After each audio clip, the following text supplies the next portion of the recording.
Barcelona versus Real Madrid Copa del Rey ഫൈനലിൽ ഏറ്റുമുട്ടാനായിട്ട് പോവാണ്. 122 വർഷത്തോളമായിട്ട് ഈ ടൂർണമെന്റ് നിലവിലുള്ളതാണ്. പക്ഷേ ഇവർക്കിടയിൽ വെറും 7 തവണ മാത്രമേ ഇതിനു മുമ്പ് നേരിട്ടിട്ടുള്ളൂ. എട്ടാം തവണയാണ്, അതായത് ഫൈനലിൽ നേരിട്ടിട്ടുള്ളൂ. 8ാം തവണയാണ് ഒരു final Barca versus Real Madrid Copa del റേയിൽ നടക്കാനായിട്ട് പോകുന്നത്. 31 തവണ ബാർസലോണ ഈ കിരീടം ഉയർത്തിയപ്പോൾ റയൽ മാഡ്രിഡ് 20 തവണയാണ് ഉയർത്തിയിരിക്കുന്നത്. ഇപ്പോഴത്തെ കറന്റ് ഹോൾഡേഴ്സ് നമ്മൾ നോക്കാനായിട്ടാണെങ്കിൽ എർണസ്റ്റോ വാൽവാർഡയുടെ അത്ലറ്റിക് ക്ലബ് ബിൽബാओ ആണ്. ഈ ഒരു മത്സരത്തിലോട്ട് വരുമ്പം ഇതിനു മുമ്പ് 7 തവണ ഇവർ ഫൈനലിൽ നേരിട്ടിട്ടുണ്ടെന്ന് പറഞ്ഞിട്ടുണ്ടല്ലോ. അപ്പോഴത്തെ റിസൾട്ടുകൾ എന്തൊക്കെയാണെന്ന് ജസ്റ്റ് നമുക്കൊന്ന് നോക്കാം. ആദ്യമായിട്ട് ഇവർ തമ്മിൽ ഫൈനലിൽ നേരിടുന്നത് 1936 അന്ന് 2-1 റയൽ മാഡ്രിഡ് വലൻസിയയിൽ വെച്ച് ബാർസയെ തോപ്പിച്ച് കപ്പ് ഉയർത്തുകയായിരുന്നു. അതിനുശേഷം 32 വർഷത്തോളം വെയിറ്റ് ചെയ്യേണ്ടി വന്നു.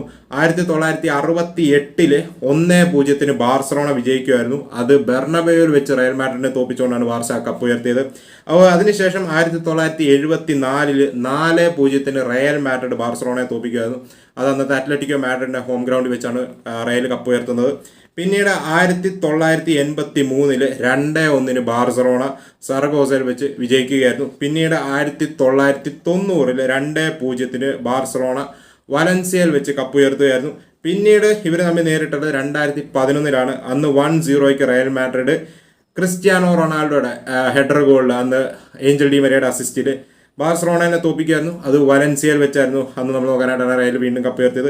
പിന്നീട് 2014 വലൻസിയ വെച്ച് തന്നെ റയൽ മാഡ്രിഡ് ബാർസലോണ 2-1 തോപ്പിക്കുമായിരുന്നു. അന്ന് എല്ലാവർക്കും ഓർമ്മയുണ്ടായിരിക്കും, ഗാരത്ത് ബെയിലിന്റെ ഐക്കോണിക് ഗോൾ വന്ന ഒരു മത്സരമായിരുന്നു. അത് ആ ഒരു ഐക്കോണിക് ഗോൾ മാർക്ക് ബാത്രേനെ ബീറ്റ് ചെയ്തുകൊണ്ട് ടച്ച് ലൈന് വെളിയിലൂടെ ഓടിപ്പോയുള്ള ഒരു ഗോൾ സ്കോറിംഗ് മൊമെന്റ് എല്ലാവരുടെയും മനസ്സിൽ ഉണ്ടായിരിക്കും. ഇങ്ങനെയാണ് ഇവർ തമ്മിൽ കോപ്പ ഡെൽ റേ ഫൈനലിൽ 7 തവണ നേരിട്ടപ്പോഴുള്ള റിസൾട്ടുകൾ. നിങ്ങൾക്ക് ഈ ഫൈനലിലോട്ട് വരുമ്പോൾ പ്രഡിക്ഷൻസും ഒപ്പീനിയനും പറയുക.